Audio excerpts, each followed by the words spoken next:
Welcome to the Lead at the Top of Your Game podcast, where we equipped you to more effectively lead your seat at any employer, business, or industry in which you choose to play. Each week, we help you sharpen your leadership acumen by cracking open the playbooks of dynamic leaders who are doing big things in their professional endeavors. And now your host, leadership tactics and organizational development expert, Karen Farrell Rhodes.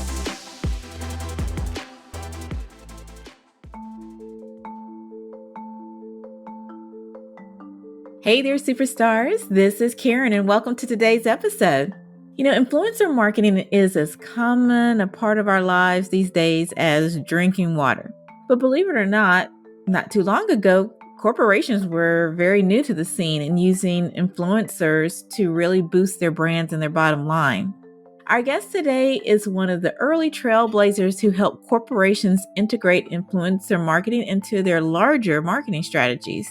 Danica Kombol is the former founder of the Everywhere Agency, which was an influencer marketing and digital media agency.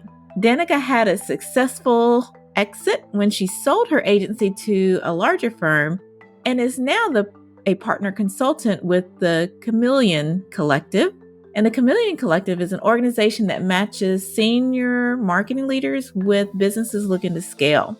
She's going to share with us her journey from a career in media to founding her own influencer marketing agency, and she's going to share the leadership lessons that she learned along the way. Now be sure to stay tuned for just 2 minutes after the episode to listen to my closing segment called Karen's Take, where I share a tip on how to use insights from today's episode to further sharpen your leadership acumen. And now, enjoy the show. Hey there, superstars. This is Karen, and welcome to today's episode. I am over the moon thrilled to have our guest on today's show. She is not only a superstar businesswoman, but she's also a very dear friend. On today's show, we have Miss Danica Kombol, who actually is the founder of a digital marketing agency and a social influencer agency called Everywhere Agency. And I'm going to let her tell about the Everywhere Agency. But she's has a long history in social influencer marketing.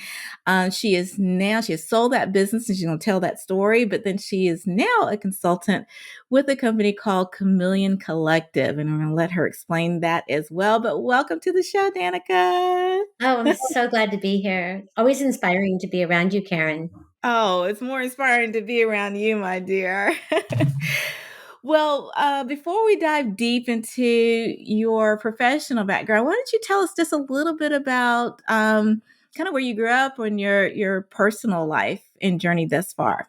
Oh, my goodness. Well, I am the child of entrepreneurs. Mm. So after dinner every night, my mom would get out the big, it was a punch calculator and she'd be punching numbers and, some nights would be good and some nights wouldn't be good and just kind of stay away from the kitchen. Right. But I think if you are the child of entrepreneurs, you either leave that home with a good sense of risk tolerance, or you decide, no, I need to know my paycheck's coming every other week. Yeah. And so when I did start my own business, I did have that memory of what it was like. Both my parents were in business together and sometimes it was scrappy and sometimes it was good, and just kind of seeing that journey and seeing their joy when things worked out well and how my family benefited when they worked out well. Wow. So I kind of feel like I've got entrepreneurism in my blood. So, but I did plenty of corporate jobs too. I started out working in television. My earliest job was working on Sesame Street. Oh, wow.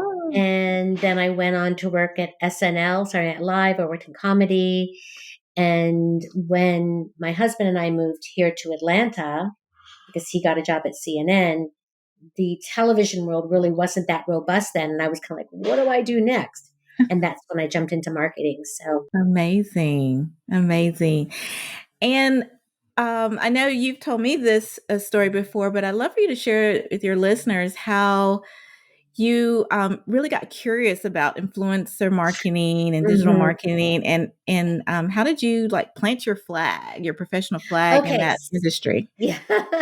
So true story is probably not as glamorous as one hopes. I would like to say I had the vision, But the truth is, I think, and this will resonate with many of your listeners, Mm. sometimes necessity is the motherhood of invention, Yeah. right? So I was working with one of the largest PR firms in the world, 2008 financial crisis. I was a relatively new hire. I was pretty aged. And I was like, okay, gonna get my pink slip pretty soon. Anyway, but I was there at that time. Obama had just been elected. Social media was the buzzword on everybody's lips. And all the clients were coming in and saying, hey, we want that thing. We want that thing that got Obama elected. What is that thing? Social media. And I looked around, second largest PR firm in the world. They had 2 people on staff that did social media. Because remember, public relations media, they were used to an old school, and social media was kind of like, well, what's Twitter going to do for us? Right. And so when I got laid off, I thought, I'm going to do that social media thing. So first I had to learn it. And then I had to find the clients. But the truth is, it was 2009 and I wasn't going to get a job at that point, you know. Right. And how did you go about learning it? Because back then it wasn't as in our lives, as integral in our lives as it is now. How'd you I learn it? Did was you have a mentor or did you? Erica Hartfield, my first employee. She was 2 years out of Georgia Tech. And I started my business in the basement. And I remember just sitting with her. She's like, okay, this is how you do it. So, you know, Interesting. which is why I always say to leaders, when you're seeking mentorship, it doesn't always come from above. It can also come from below. Below as well. Yeah. Yeah. Tell us about how you kind of grew your business and how you established the business and what it was like to be a leader and founder in a very new, relatively new at the time industry. Well, so I probably skipped a couple of steps. So my field was really influencer marketing, which was working with social influencers. For me, it was really in terms of building the business. Obviously, leaders have to understand business doesn't come to you. You have to go out and get it. And I Right. am by nature a worker bee. Give me a project. Okay, here's my checklist, right? Love me a checklist, right? Um, but business doesn't come for you to you. And Right. business development isn't necessarily a checklist type thing. Right. Business development is out there integrating in the community, it's selling yourself. I will definitely say I wasn't that comfortable with selling myself at first, and I had to learn how to overcome it. But it was an exciting time in the industry. Again, the big agencies weren't doing it. I was really, I guess you could say, I was at the forefront of it. I saw the potential for brands because for me, influencer marketing was just an extension of what we used to call word of mouth marketing. So to me, the best influencer marketing is hearing somebody talk naturally a brand or product that they love. That's what it Hmm. was 10 years ago. It's since kind of morphed into something I probably don't admire as much, but at the beginning it was pretty exciting. So I'm a person who's hungry for knowledge. It was really exciting to learn. I learned about influencer marketing from the influencers themselves. I had to listen very closely to my clients to see how influencers could fit their need. But then I had to introduce an entirely new marketing product that they'd never used before. So there was a lot of skepticism. Hmm. So part of being an entrepreneur is not just having a good idea, it's being able to sell that idea. Right. Right. And I know you had a very interesting but dynamic team I that did. helped drive the I did. business. I Uh, did. what did you learn from them?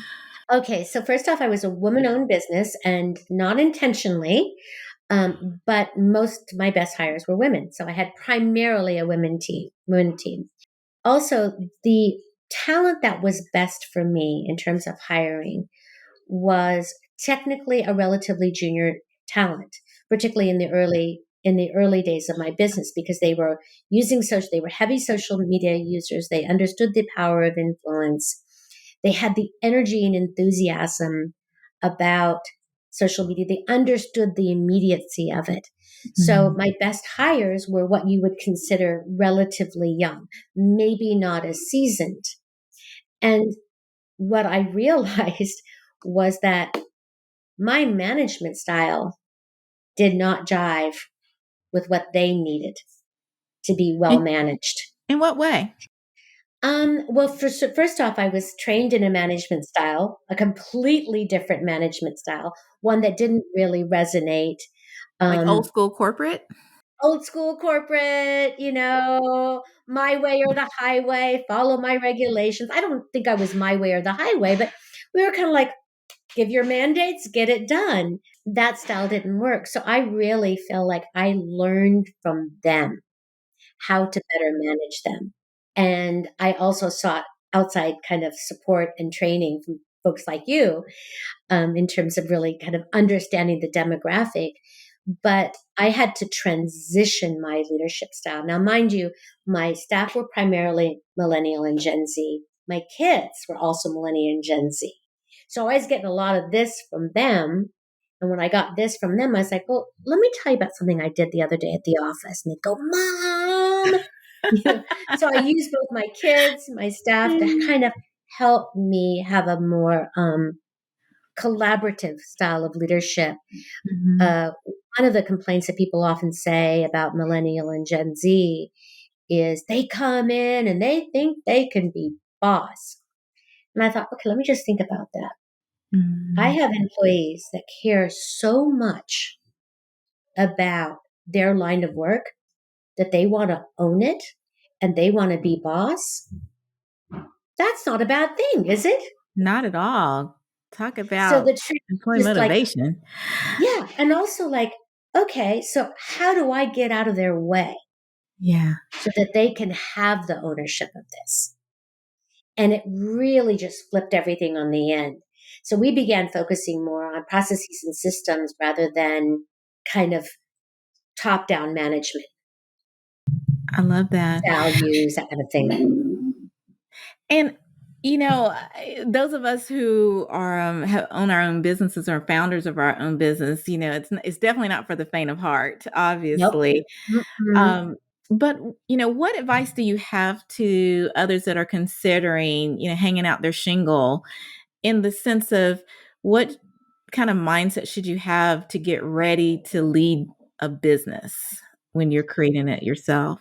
So I personally think the most important thing to dig deep on is what is your risk tolerance? Okay. Tell me more. Because as an entrepreneur, you have to have a certain level of risk. And a lot of that risk comes with the almighty paycheck. So if you've been in the corporate world for a long time, you're used to some pretty regular things, regular paycheck, used to IT, hopefully taking care of your stuff, and you're used to health insurance. Now, suddenly, when you are an entrepreneur, you don't have anybody taking care of IT for you, you don't have anybody taking care of your health insurance, and you aren't getting a steady paycheck. And there are very, very few businesses that start with an immediate paycheck coming in. So your risk tolerance really has to be around, it's both a logical thing. How long can I go without receiving a paycheck? That's just a flat out fact. And then what will I feel like at night? I've billed my client and they lost the invoice. And then they said, oh, I'm so sorry. We'll get to that, but it's going to be another 6 weeks before you're paid. How's it going to make you feel? Are you going to be up all night? Are you going to be sweating it? Because if so, it might not be the business for you. That is true, because that's a very normal type of situation that founders face. Yes. Because And clients pay at different rates. Some pay right on time, a couple pay early, but most kind of play with that window, right? And the bigger the client, the longer the payment schedule.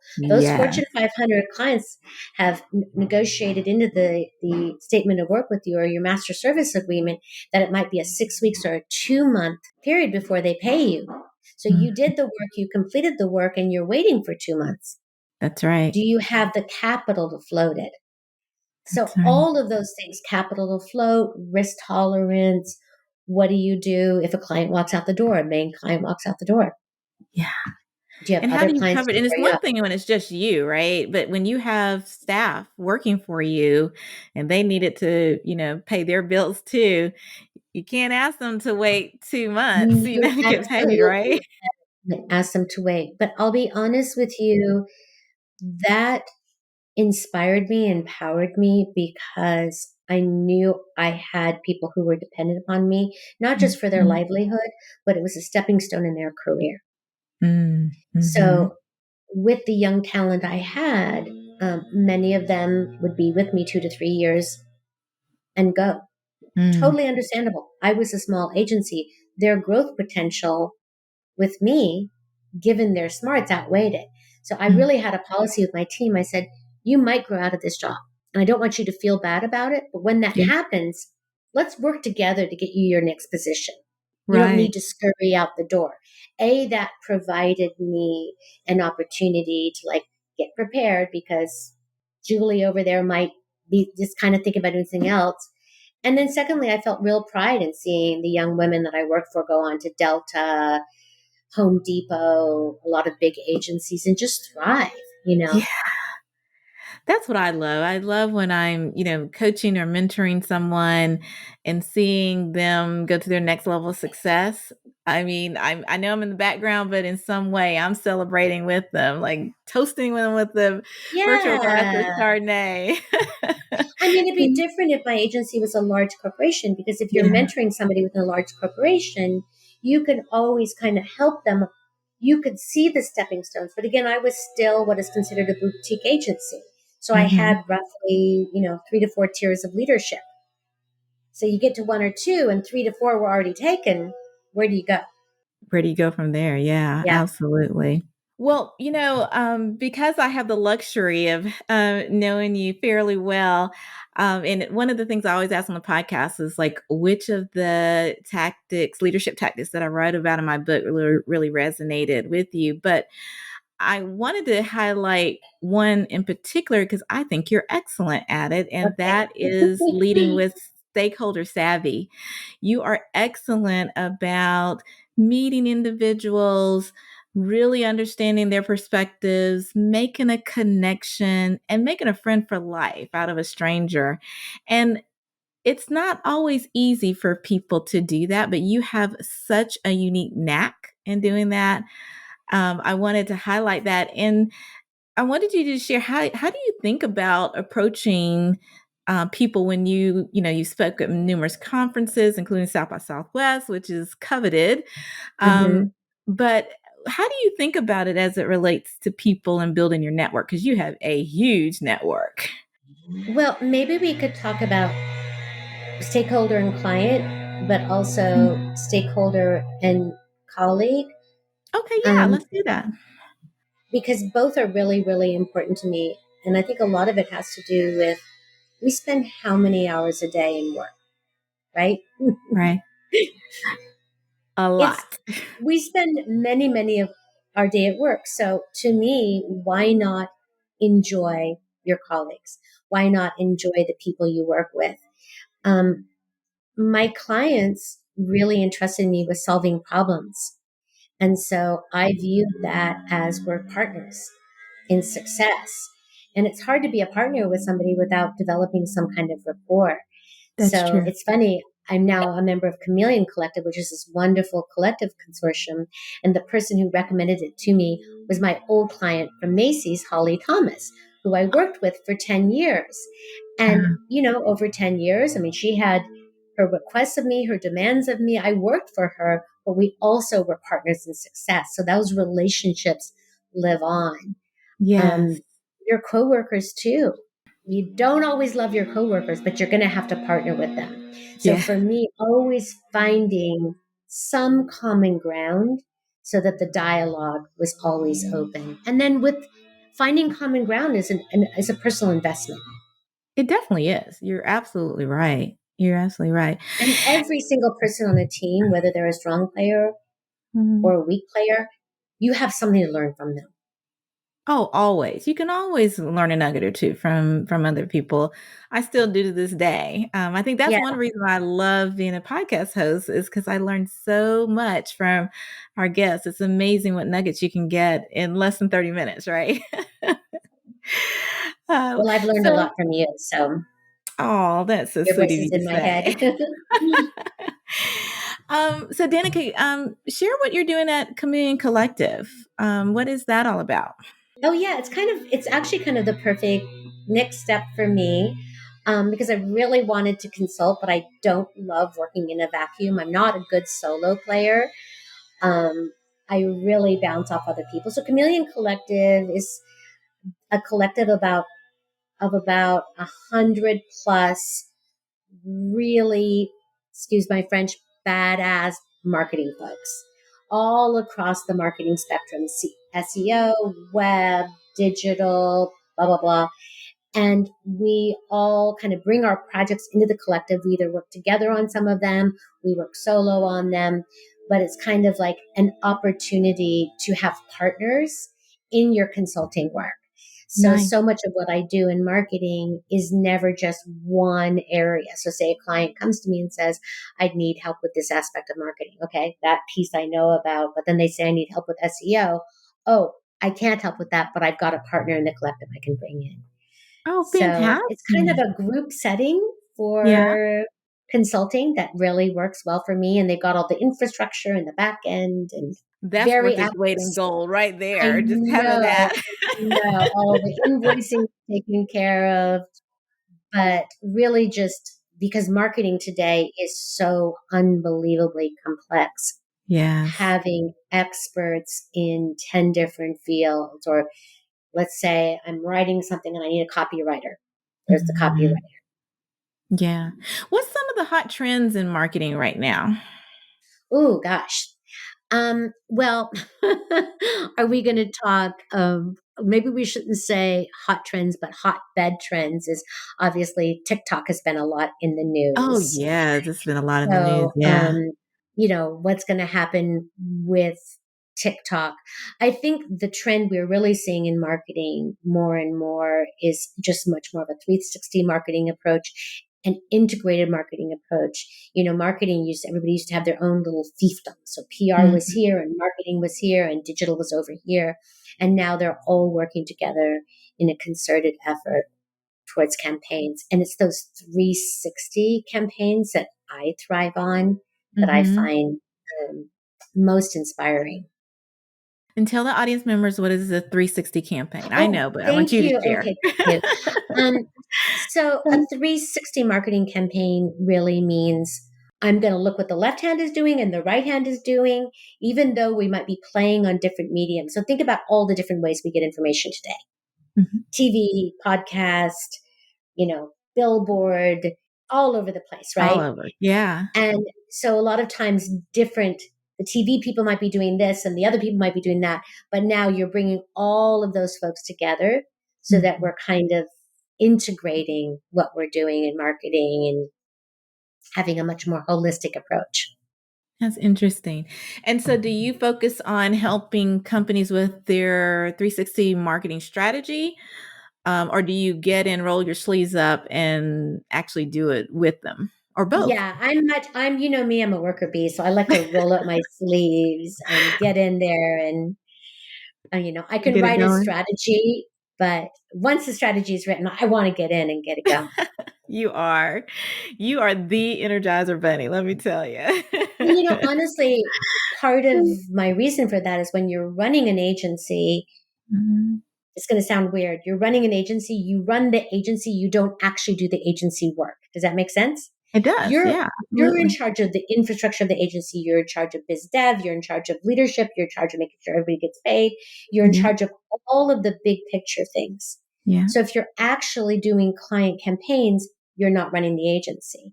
So one Mhm. thing I knew I missed when I was running an agency is like, I want to kind of get my hands dirty. I want to get in the dirt. I want to dig around. So it's fun as a consultant to kind of get my hands dirty again. Yeah, it's awesome. Because I admired it so, it sounds simple, but you would be surprised how much of an effective activity it was. Can you share with the listeners how your Monday morning meetings were structured? Well, Monday morning is a dangerous time because we don't always come in on Monday True. ready to charge into work. So coffee and food were critically important. But we also tried to make our Monday morning meetings really upbeat, fast. And we just kind of did a quick course with everybody kind of sharing what they had going on, what are their challenges, raise your hand if you need help, or raise your hand if you have an idea. So that kind of rapid fire approach of everybody kind of sharing what was on the docket that week. One of our core values was called "It's Handled," like Olivia Pope. So, in other words, if you've got a project on your plate, you got it, but it's up to you to say, I might need support here. So it really did create a sense of teamwork. If somebody said, I need a little bit of help with that, hey, I'm going to have spare time Tuesday afternoon, I can help you. So a lot of collaboration, a lot of creative brainstorming, but also Monday morning meetings were also agenda driven so that it wasn't just kind of like, what are we talking about today? Bang, bang, bang, out, go do it. And I absolutely love that. And I always use it as a best practice, even when I do my speaking engagements, because it had it wasn't kind of brain surgery type of things, but the way you all implemented it really helped to decrease silos, because people weren't wondering, what Sally over here was doing or Jane over there was doing. They had like a quick 30-second high level, overview, and people got grounded. And to your point, folks threw out great ideas or people they should follow up with or what have you. But it had a nice mix of the agenda, creativity, and spontaneity all at once. Mhm. And so that's what I really enjoyed as an HR professional from outside looking in, seeing how effective those were. And I definitely wanted to give you kudos for that. Well, we loved having you when you came and visited. So, Thank you so much. All right. Well, we're almost at time, Miss Danica, but I'd love for you to, before you get out of here, share a little bit about what you did in between selling your business and starting up at the Chameleon Collective. the true story. Do you want me to tell the true story? Whatever you feel more comfortable with. I was thinking about one thing because I checked in with you every now and then, but whatever you like to share. I gave myself time. That's the Huh? true story. The true story is what now? The true story is I gave myself time. Yes, that's I what I gave wanted myself you to time. share. I had been on a whirlwind, for over 10 years, running a business, growing a business. And, as an entrepreneur, you're kind of always in a slight state of worry.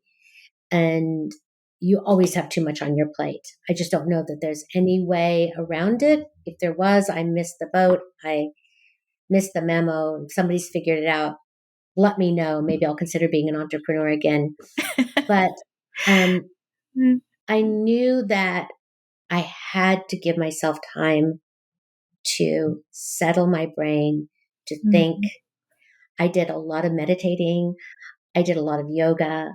I did a lot of kind of like reading a book and saying, oh, you can read 3 pages at a time and not have to send an email. Oh, Right. now you can read 5 pages at a time.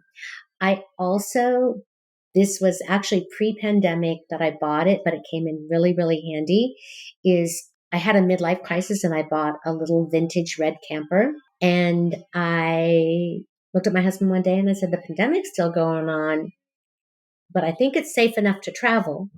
And we drove across the country with the camper and we drove back. And, this was a time when there was so much discord in America, too, that it allowed me to kind of see America in a new light and realize it is a beautiful country. We Mhm. have a lot of flaws, but there was real joy in seeing the beauty across the country via our camper, staying at campsites and It was just amazing to yeah. watch. So listen, so I would track Danica every now and then. I will say I'm not always on Facebook all the time, and but I would check in every now and then just to see where she was at because she would post great pictures and places she was eating or people she had met or the beautiful Mhm. countryside. And I thought it was important for you to share because leaders of all types sometimes forget there are times you might need to take that time and give yourself grace to decompress, rejuvenate yourself, shift your mindset in prep for your next great chapter in life. And I don't think we talk about that enough. Sometimes we talk about mindfulness, but I mean, people are like, okay, what does that mean? And how do we really make it happen? And I thought it was great for you to share that example, because when you did have time and space to do that, you had the courage to just take the bull by the horns and do it. And I really admire that. Well, if you think about if you think about a brain like a muscle, and think about how you're using your brain during the course of the week, and if it's busy, busy, busy, busy, busy, too many things on my plate, Yes, your brain gets adapted to responding to that. it And does. what I found was my ability to do kind of the deeper thinking that I needed for my strategy work Mm. was so hard to get into it. Yes. I'd have got to write a strategy and it'd be on my plate and I couldn't get to it. And maybe at 10:30 at night, I could finally get to it. Then I'd be tired. Now, the time I took, I sit down on my computer. It's like, oh, you've got some strategy. And within minutes, I'm in it. But I Mm. had to calm that brain down. Yes. Yeah.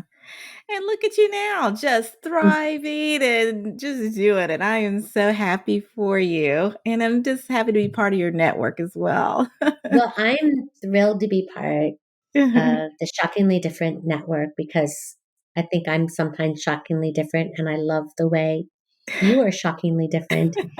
And yet we play Oh, very thank well you. with outsiders and we play well within a corporate structure, Yep. but we're still who we are. We're still who we are. We're still two peas in a pod. Yeah. Well, thank you so much, Danica, for sharing your story with our listeners. I'm sure there's some great nuggets that they have taken away.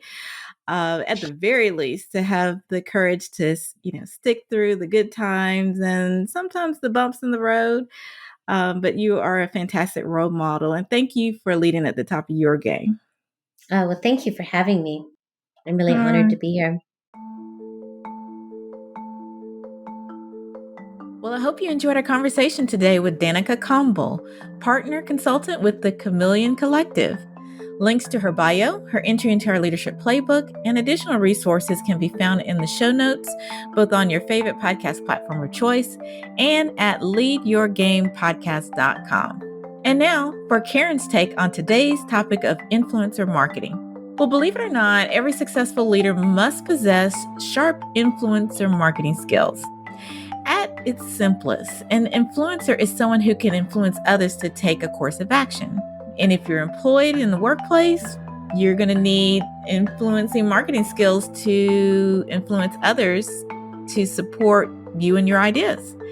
And if you're a business owner, you're going to need influencer marketing skills to influence customers to buy from you.